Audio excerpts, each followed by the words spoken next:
네, 오늘 함께 은혜 받으실 말씀은 요한복음 14장 16절부터 18절까지의 말씀이 되겠습니다. 요한복음 14장 16절부터 18절의 말씀, 우리가 한 절씩 교독하시고 18절 말씀 우리가 함께 합독하겠습니다. 성경을 보시거나 자막을 참고해 주시길 바랍니다. 제가 먼저 교독하겠습니다. 내가 아버지께 구하겠으니 그가 또 다른 보혜사를 너에게 주사 영원토록 너희와 함께 있게 하리니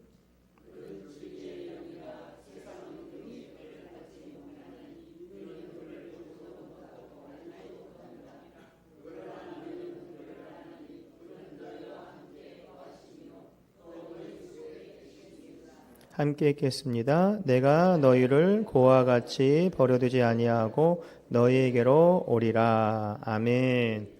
오늘 말씀의 제목은 보혜사 성령님이라는 제목을 가지고 함께 우리가 은혜 시간을 갖겠습니다. 예수님께서 우리 보혜사 성령님을 보내주신다고 했고 또 그걸 얘기할 때 다른 보혜사를 너에게 준다고 오늘도 본문 말씀에 나와 있죠. 16절 보면 또 다른 보혜사를 너에게 주사라고 되어 있습니다. 그래서 이게 사람들이 이게 무슨 말이냐라고 할 수 있는데 우리가 성령님과 예수님은 하나다. 그래서 삼위일체 하나님이라고 해서 신학적으로 여러 가지 얘기가 있습니다. 그래서 하나님, 예수님, 성령님은 위격은 세 분이지만 모두가 하나다라는 그런 얘기가 있어요. 근데 이것을 신앙적인 사람이 아니면은 이해하기 굉장히 어렵고 신학적으로 굉장히 고차원적인 얘기입니다. 하지만 우리는 믿음이 있기 때문에 그것을 다 어떻게 해요? 믿을 수 있다라는 것, 하나님의 은혜인 줄 믿습니다. 그래서 요즘에 우리가 살아가면 보면서 우리가 정말로 풍요로운 삶을 굉장히 누리고 있죠. 우리 옆을 돌아보면 예전에 비해서 우리 권사님들은 장로님 연륜이 있는 분들이 계시겠지만 멀리 다니고 제가 어릴 때만 해도 어려운 경우가 굉장히 많이 있어요. 그리고 여러분 기억을 하시나 모르겠지만 옛날에 초등학교 가면 여기 뭐를 했어요? 여기다가 손수건 했잖아요. 손수건. 요즘에는 하라고 하지도 않아요. 왜 그러냐 물었더니 못 먹어서 그랬대요. 이 몸이 안 좋고 하니까 감기 걸리고 막 코가 맨날 나오니까 요즘엔 잘 먹으니까 코를 흘리고 싶어도 못 흘린대요. 너무 잘 먹어서. 애들이 한 명이고 두 명이고 하니까. 그런데 옛날에는 그렇게 되나요? 요즘에는 겨울에도 반팔 입고 다니잖아요. 반팔 입고 다니고요. 겨울 때 보면은 쓰레기 버리러 나갈 때 보면은 반바지 꽉 와가지고 탁 버리고 가고. 옛날에 어떻게 그렇게 해요? 옛날에 빨간 내복 어디요? 그 흑색 그런 내복 입고 막 다니고 막 그랬잖아요. 그래도 춥다고 막 그랬었는데 자고 일어나면 여기 성에 끼고 막 그랬었잖아요. 근데 요즘엔 그런 데가 있어요? 박물관에 가야 있어요. 요즘에는요. 찾기도 힘들어요. 그만큼 우리가 행복한 더 풍요로운 삶을 살고 있어요. 그런데 물질적으로는 풍요로울지 모르지만 또 경제적인 것도 풍요로울지 모르지만 사람들이 군중 속의 고독이라고 사람들은 많이 있지만 사람들이 많으면 어떻게 내가 고독감을 느끼나 하지만 요즘에 보면은 책도 나올 때는 군중 속의 고독이라는 이게 50년대에 나온 책이거든요. 굉장히 유명한 책이거든요. 사회학적으로 나온 책인데 우리 이 현대 세계를 정확하게 한마디로 얘기하는 그런 상황이라는 거예요. 그래서 정말 우리의 삶 속에 불안하기도 하고 어떻게 돼요? 소외감도 느끼고 정말 나를 알아준 사람이 없네. 내 말을 들어준 사람이 없네. 그래서 예전에 한강다리에 올라가고 그런 사람 얘기를 들어보면 왜 그러셨어요? 왜 그러셨어요? 그러면은 내 말을 들어줘서 아무도 없어요. 그렇게도 해야 내 말 들어주잖아요. 이래서 올라갔다는 얘기가 종종 있더라는 얘기예요. 방법은 나쁘지만 그렇게 해야 사람들이 관심을 갖는다고 그런 나쁜 방법을 택한 경우가 있단 말이죠. 그만큼 사람들이 물질적으로는 풍요로울지는 모르지만 고독하고 불안하고 괴로움 속에 있는 이 상황이 있다라는 거죠. 또 예수님 시대도 분명히 그런 게 있었어요. 이 제자들이 이 예수님과 함께 3년 동안 먹고 자면서 함께 공생의 생활을 함께 했을 때 너무나도 행복하고 좋았을 거예요. 그리고 예수님이 정말 없는 것도 이렇게 팍팍 하고 사람들 치료하니까 이제 예수님이 딱 왕으로 딱 되는 순간 우리는 우리로 말하면 장관 자리 착착착 하고 어떤 어머니 와서 우리 애들 오른쪽 왼쪽 우리로 말하면 영의정 자의정에 올려주세요. 이런 식으로 막 청탁하고 그렇게 막 생각하고 꿈이 부풀어 있었는데 나 아버지한테 갈 거야. 걱정하지 마. 내가 너희들 다른 보혜사 보내줄게. 얼마나 힘들었겠어요. 이제 어떡하냐. 예수님 없으면 우리는 아무것도 아니잖아. 어떻게 살아. 예수님이 계셨으니까 왕이 되고 하면 우리가 막 그랬을 텐데. 근데 예수님이 어디로 아버지한테 간다고 하니까 얼마나 괴롭겠고 두려웠겠고 아무것도 할 수 없는 자기를 정말 괴로웠던 느끼는 그런 시절이었을 거예요. 그런데 예수님은 그런 거에 굴하지 않고 요한복음 14장 16절을 보면 내가 아버지께 구하겠으니 그가 또 다른 보혜사를 너에게 주사 영원토록 너희와 함께 있게 하리니 라고 되어 있습니다. 그래서 예수님은 야 나는 가지만 다른 보혜사를 보내줄게. 그러면 그 보혜사가 너랑 함께 있을 거야. 걱정하지 마. 라고 얘기를 하는 거죠. 그래서 요한복음 16장 7절을 보면 그러나 내가 너에게 실상을 말하노니 내가 떠나는 것이 너에게 유익이라. 내가 떠나가지 아니면 보혜사가 너에게 오지 아니하실 것이요 가면 내가 그를 너에게로 보내리라 라고 되어 있습니다. 이 말씀 여러분은 이해를 하겠지만 예수님을 함께 했던 제자들은 이해하지 못했어요. 이 뭔 말이야. 간다는 말은 뭔 말이고 다른 보혜사를 보내준다는 뭔 말이야. 그러니까 결국은 우리를 떠난다는 얘기잖아. 어쨌든 간에 어떡하지. 우리는 진짜 뭐 먹고 사냐. 어떻게 살지. 큰일 났네. 그런 인간적인 두려움과 그 절망이 계속 있었다라는 거죠. 그래서 예수님께서 이제 하나님께 가신다고 했는데 이 낸둥이 이제 뭐예요? 십자가에서 달리 돌아가시고 아니 그렇게 힘 있고 뭐 할 수 있는 사람이 로마 병정이 잡으러 가는데도 한 소리 안 하고 끌려가시고 묶으면 묶은 대로 때리면 때린 대로 왜 때리냐고 말도 안 하는 거예요. 난 죄가 없다고 말하지도 않아요. 그냥 묵묵히 십자가를 지고 가면 가신 대로 힘이 없으면 없는 대로 그 넘어지는 걸 보고서 얼마나 나약한 모습을 봤을까요? 제자들 입장에서는 뭐야 뭐 맹인도 뭐 눈뜨게 하고 죽은 자도 나사로도 살리고 다 그러는데 뭐 하는 거야? 아무것도 못하네. 정말 이제 왕은 둘째치고 괜히 우리 같이 괜히 휩쓸리는 거 아니야? 이런 두려움이 있었을 거라는 거죠. 너무도 힘들고 괴로웠고 그 힘든 가운데 있었고 또 예수님이 짠하고 또 부활하셨어요. 부활하셨는데 본 사람도 있고 안 본 사람도 있잖아요. 그러니까 도마가 뭐래? 아유, 난 봐야 믿어. 이 손에 못 자고 여기 창 자고 봐야 나 믿는다. 그래도 안 믿어. 이렇게 되는 상황까지 이르라는 거는 줄 알아. 또 그래가지고 보면은 예수님이 동해 번쩍 서있죠 왔다 갔다 하시는 거예요. 이게 뭔 말이야? 같이 계시는 것도 아니고 여기 갔다 저기 갔다 뭐야? 맥락도 없고 힘들다는 그런 제자들의 마음이었을 거라는 거죠. 그렇지만 그런 사람들이 언제 마음을 다잡게 되고 정말 우리가 아는 그런 제자의 생활을 본격적으로 하냐면은 예수님께서 말씀하셨잖아요. 성령을 보내줄 테니까 뭐 하라고요? 기도하라고. 그래서 마가의 다락방에서 기도하기 시작하니까 정말 기도하기 전 열흘 뒤에 성령이 불같이 임하셔서 그 각자의 머리에 불같이 임하시는 것처럼 임하셔서 성령이 임하신 다음부터는 이 사람들이 변하는 역사가 나타난 줄 믿습니다. 우리의 삶도 어떡하죠 저떡하죠 많은 고민거리가 있지만 이 보혜사 성령님 다른 보혜사를 보내주신 이 성령님과 만날 때 사람의 변화가 나타날 줄 믿습니다. 그래서 첫째로 이 다른 보혜사가 어떤 의미일까라고 한번 우리가 알아보는 시간을 갖도록 하겠습니다. 이 다르다는 의미가 헬라어에는 알로스랑 헤로토스라는 말이 있는데 여기서 알로스란 말이 있어요. 이 알로스 말의 그 뜻을 쓰는 건데 뭐냐면 똑같은 거. 이 성경이 있으면 이거 똑같은 게 있을 거 하잖아요. 똑같은 거 있으면 똑같은 거. 이게 쉽게 해서 예수님 이것을 성령님이라고 얘기하는 거. 똑같은 거에 명칭이 다르다라고 되어 있는 거죠. 그래서 예수님이 오시면 누가 오신 거예요? 성령님이 오신 거고 예수님이 가시면 성령님이 가시는 거예요. 그런데 이 삼위일체 하나님의 그런 질서의 관계에 대해서 예수님이 하늘나라에 올라가셔서 우리를 위해서 졸지도 아니하시고 주무시지 않고 기도하시면서 누굴 보내주신 거예요? 자기 대타로 보혜사 성령을 보내주는 거예요. 그 보혜사 성령님을 통해서 우리가 더욱더 변화가 나타날 줄 믿습니다. 또 보혜사란 말은 뭐냐? 파라클레토스란 말인데 이거는 누구냐면 하나님께로부터 보내심을 받아 우리를 돕기 위해서 나타나신다라는 거예요. 하나님으로부터 보내심을 받아서 목적이 뭐냐? 우리를 어떻게 해요? 돕는 위치라는 거예요. 그래서 보혜사 성령님이라고 얘기를 한다라는 거죠. 우리도 변호사도 보면 다 같은 변호사가 아니에요. 이혼 전문 변호사가 있는 반면에 국제적으로 분쟁에 하는 그 변호사가 있고 또 이 형사재판에 또 전문가가 있고 민사재판에 전문가가 있어요. 다 하지만 그 마찬가지로 이 보혜사 성령님 보혜사 성령님이라고 딱 명칭을까지 한 이유는 뭐냐면 성령님은 누구 때문에 오신 거예요? 나 때문에 오신 거예요. 누구를 도와주려고요? 나를 도와주려고. 예수님은 육체로 오셔서 이 제한적으로 계셨지만 그게 아니라 오늘도 이 본문 말씀 보면 이 17절 보면 그는 진리의 영이라고 있어요. 영. 영은 눈에 보이지 않지만 우리랑 함께 있는 성령님이 함께 하시기 때문에 우리는 두렵지 않고 소외되지 않고 고독하지 않을 줄 믿습니다. 그래서 하나님의 큰 은혜가 나타난 은혜가 더욱더 우리 삶 가운데 나타날 줄 믿습니다. 예전에 책을 한번 봤는데 예화 쪽에 그런 예화가 있더라고요.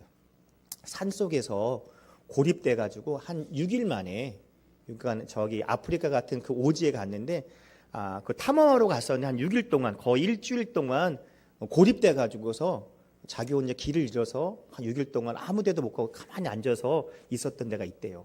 그런데 이 밀림이라 굉장히 어떻게 되냐면 이 온도 차도 심하고 뭐 식인종도 있고 뭐 들짐승도 있고 그래가지고 자기가 이 조그만 이렇게 이 굴 같은 데 들어가가지고 이렇게 자기 혼자 몸 하나 들어갈 게 있었대요.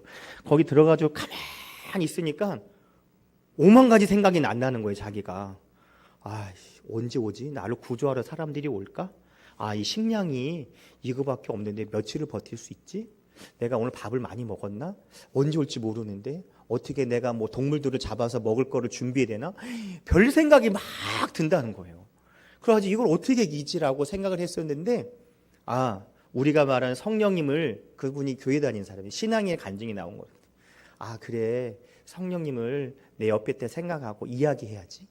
그러면서 얘기를 했다는 거예요. 그래가지고 성령님 자기 친구 있는 것처럼 성령님 나 힘들어요. 뭐예요? 막 이러면서 기도도 하고 뭐 얘기도 하고 졸리기도 하고 잠도 자고 뭐 이러다 보니까 정말 6일이라는 시간이 정말로 금방 지나가더라는 거예요.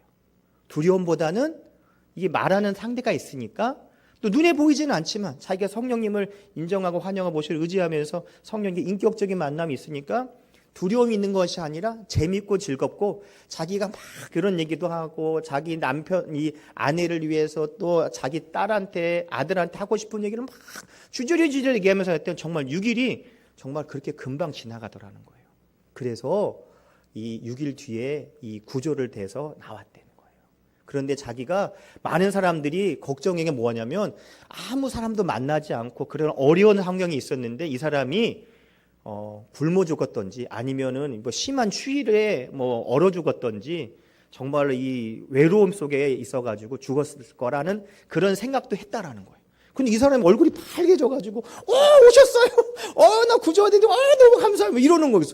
이 사람이 구조를 해주긴 해주는데 아니 왜 이렇게 얼굴이 밝지? 이거 어떻게 된 거지? 물어보니까 처음에는 한동안은 그랬었는데 정말 내가 잠깐 기도하는 마음으로 기도하다 보니까 성령님이 옆에 계신 걸 생각하고 그렇게 주저리주저리 얘기하다 보니까 내 자신을 돌보게 되고 더욱더 감사하는 그런 생활을 하게 되었다고 얘기를 하더라고요. 그러니까 오늘도 우리가 성령님을 만날 때 이 사람이 더욱더 인격적인 만남을 통해서 은혜를 받은 것처럼 우리도 어떻게 되냐? 이 보혜사 성령님, 우리를 도와주시는 성령님이 계시다라는 거예요. 여러분 뭐 법원 근처에 가면 변호사들 엄청 많이 있잖아요. 그 많은 변호사들이 많이 있지만 우리가 찾아가야 그 변호사님의 그 조력을 받을 수 있어요. 그렇지 않겠어요? 안 가고 지나가면 그래 맞네요. 법원에 가면 맞네. 뭐 보는 건 많을 수 있겠지만 어느 변호사님한테 이 조력을 받을지는 거기 똑똑하고 문을 들어가야 거기서 도움을 얻는 것처럼 우리도 보혜사 성령님, 우리를 위해서 오신 도와주시는 성령님을 만나려고 하면 똑똑 문을 두드리듯 그리고 우리가 성령님과 인격적인 만남이 계속 돼야 될 줄 믿습니다. 두 번째는 회개를 통해서 성령님을 만나야 된다는 거죠. 그럼 성령님을 어디서 만나냐? 뭐 변호사는 뭐 법원 그 근처에 가고 뭐 전화번호 보면은 만나고 통화할 수 있다지만 성령님을 어떻게 만나요? 여러 가지가 있지만 가장 큰 거는요. 회개를 하면 성령님을 가장 빨리 만날 수 있을 줄 믿습니다. 회개는 어떤 것이냐? 방향을 바꾸는 거예요. 나 잘못했습니다. 입으로만 나불내는 게 아니라 잘못했습니다. 하지 않을게요. 만약 사람을 때린 사람이 있으면 하지 않겠습니다. 그러면 그 다음부터 때려야 돼요? 안 때려야 돼요? 때리지 않아야 돼요. 거짓말하는 사람이 나 거짓말하지 않겠습니다. 라고 하면 회개한 건 뭐예요? 다음부터 거짓말하지 않는 거예요. 그러니까 입으로만 하는 것이 아니라 행동까지 옮기는 것을 얘기하죠. 그래서 성경에서 회개라는 단어는 헬라어로 메타노니아라고 합니다.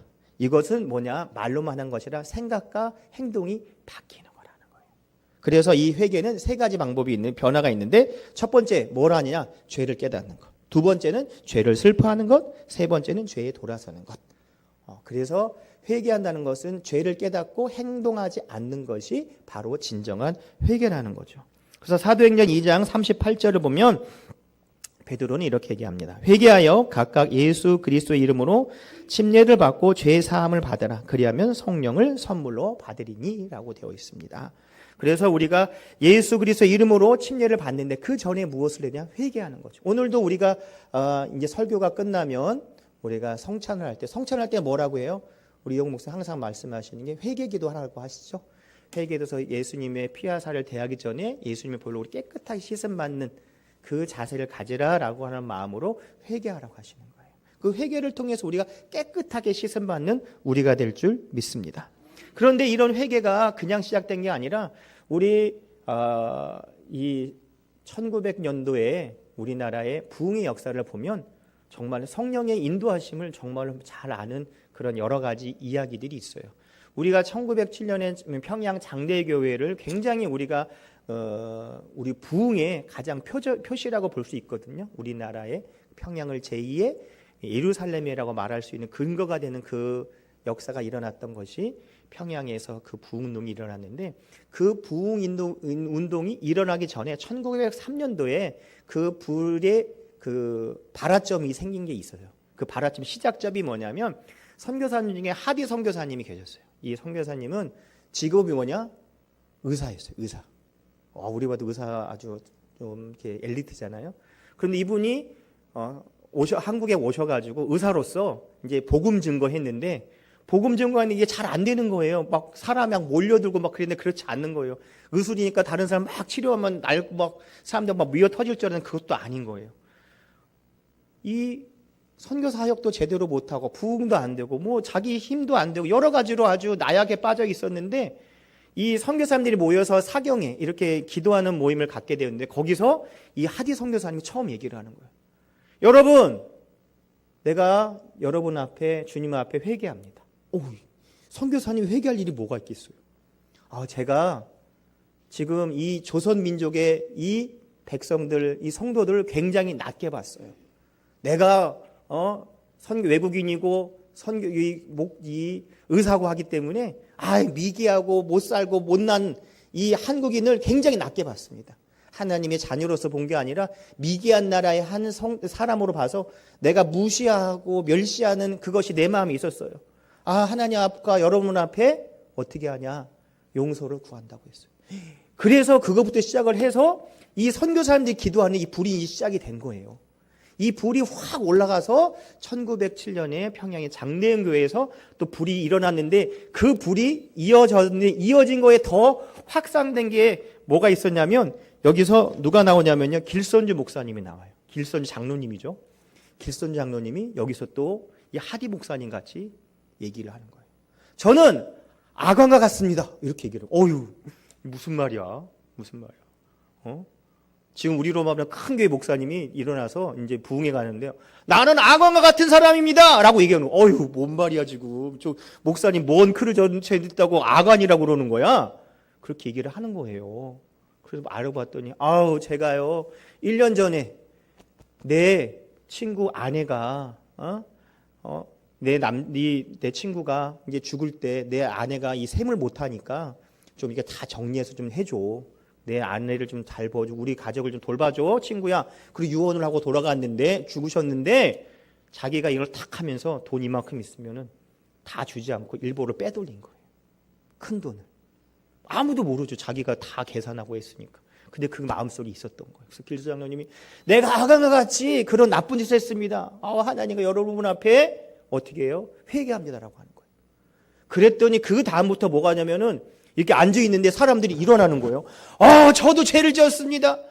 제가요, 첩을 둬가지고요, 첩한테 뭘 사주려고 막 사놨는데 내 아내를 막 못 살게 굴었어요. 하나님 앞에 용서합니다. 내가 우리 삼촌집 가가지고 뭐 이게 밭에서 물을 이렇게 해갖고 갔는 예를 들어서 뭐 1,000원을 줘야 되는데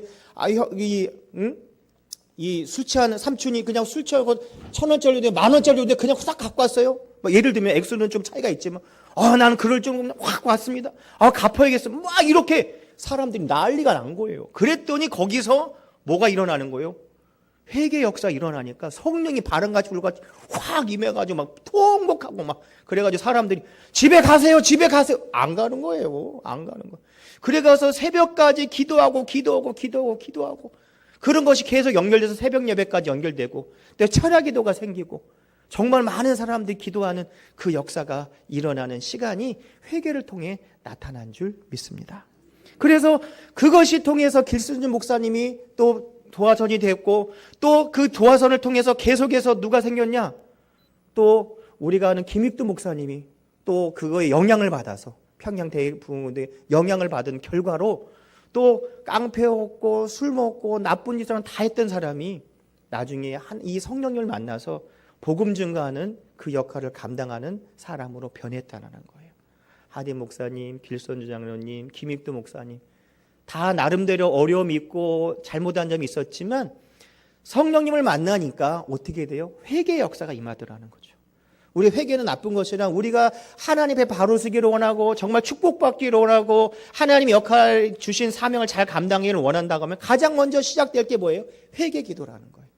회개 기도가 시작될 때 놀라운 역사가 나타날 줄 믿습니다. 그래서 2000년 전에 있는 것이 아니라 우리 이 나라에도 임한 것처럼 성령께서 항상 우리의 삶을 이끌어 주시고 붙잡아 주신 줄 믿습니다. 그래서 하나님께서 가장 기뻐하시는 것은 회개하는 마음이에요. 이 회개하는 마음은 마음이 시작이 때문에 그래요. 마음도 안 먹으면 안 되니까 마음을 먹고 어떻게 돼요? 실천에 옮기는 그 은혜가 나타날 줄 믿습니다. 그래서 시편 51편 17절을 보면 하나님의 구하시는 제사는 상한 심령이라고 얘기하고 있습니다. 그래서 성령님을 만남을 통해서 우리에게 성령의 9가지 은사를 주시고 성령의 열매를 주셔서 더욱더 하나님께 영광 돌린 삶을 살 수 있게 해 주신 줄 믿습니다. 그럼 세 번째는 어떻게 하냐?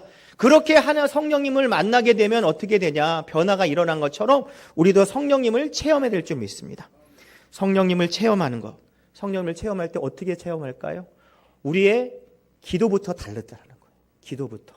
어떻게 달라요? 옛날에 방언하지 못했지만 방언을 시작해요. 우리 기독교 하나님의 성에는 성령 침례의 증거, 성령 세례의 증거는 뭐라고 해요? 방언이라고 얘기해요. 뭐 은사도 얘기하고 다른 사람들이 다른 교단에서 여러 가지 얘기하고 있지만 우리 기독교 하나님의 성에서는 성령 침례의 증거는 방언이라고 얘기해요. 그 성령을 만나면 뭐가 바뀌어요? 말이 바뀌더라는 거예요. 말이 바뀌고 마음이 바뀌고 행동이 바뀌더라는 거죠. 이것이 바로 하나님의 큰 은혜인 줄 믿습니다. 그래서 로마서 8장 26절 27절 보면 이와 같이 성령도 우리의 연약함을 도우시나니 우리는 마땅히 기도할 바를 알지 못하나 오직 성령이 말할 수 없는 탄식으로 우리를 위하여 친히 간구하시니라. 마음을 살피시는 이가 성령의 생각을 아시나니 이는 성령이 하나님의 뜻대로 성도를 위하여 간구하심이라 라고 얘기를 하고 있습니다. 여러분 얼마 전에 어떤 TV에서 유명한 사람이 얘기하죠. 어떤 얘기를 듣고 조언해 주는 역할인데 어떻게 신이 없는 것처럼 사세요? 라는 그 멘트가 지금 이슈가 되고 있는 거 아시죠? 마찬가지로 우리가 성령님이 계시는데 어떻게 성령님이 계시지 않는 것처럼 행동하고 생각할 수 있겠냐라는 거예요. 여러분 성령님 계세요? 안 계세요? 계세요? 안 계세요? 계세요. 계신 걸 아는데 내 마음과 행동을 이상하게 하면 할 수가 있을까요? 할 수 없죠. 우리가 뭐 뒷얘기 한다고 할 때 이 사람 나랑 옆에 이 사람이 있으면 이 사람에서 뭐 다른 얘기를 한다고 할 때 이 사람이 앞에 있는데 막 얘기할 수 있겠어요? 못 하잖아요. 그런데 성령님이 옆에 계시는데 우리가 이상한 말과 행동을 할 수 있을까요? 마음의 심령을 감찰하시는데 그럴 수 없다라는 거예요. 성령님을 만나면 우리가 아는 것으로만 끝난 것이 아니라 체험한다는 거예요. 체험하는 거. 여러분 레몬 드셔보셨죠? 예? 레몬 드셨어요? 안 드셨어요? 레몬만 해도 나는 지금 침이 고요. 항상 그 말 할 때마다 침이 고요. 침이. 그때 아무튼 엄청 신거를 먹은 게 있어가지고 내 친구들이 장난쳐가지고 엄청 신 거 있어가지고 그거는 안 시다고 그러는 거야. 먹으면서 안 시다고 그래서 내가 순진해가지고 먹었더니 지금도 생각해도 그 아주 머리 쭈뼛습니다. 먹어본 사람은 어떻게 해요? 여러분 드시는 사람은 레몬 쉬워요. 그렇게 맛있어요. 라고 하는 것처럼 우리 신앙생활에서 성령님을 체험할 때 그 축복을 누릴 줄 믿습니다. 그래서 오늘도 성령님 멀리 있는 얘기가 아니라 내가 체험하는 사람, 회개를 통해 체험할 때 우리 삶이 어떻게 더욱더 변화의 삶, 은혜의 삶이 될 줄 믿습니다. 그래서 우리 하나님의 자녀인 것을 확실하게 깨닫는 거예요. 성령님을 통해서. 우리가 복복복 얘기하는 것이나 아버지께 나오면 그 축복을 내가 받는 거라는 거예요. 우리 자녀들이, 내 자녀들이 저한테 마음껏 얘기할 수 있고 사달라고 할 수 있는 건 뭐예요? 내 자녀니까, 내가 아빠니까 할 수 있는 거예요. 다른 사람은 한두 번 들어주겠지만 너 고가의 거 들을 수 없어요. 우리 자녀들이 고가의 거 얘기해도 내가 부모니까 듣고 최대한 해주려고 하는 거 아니겠어요?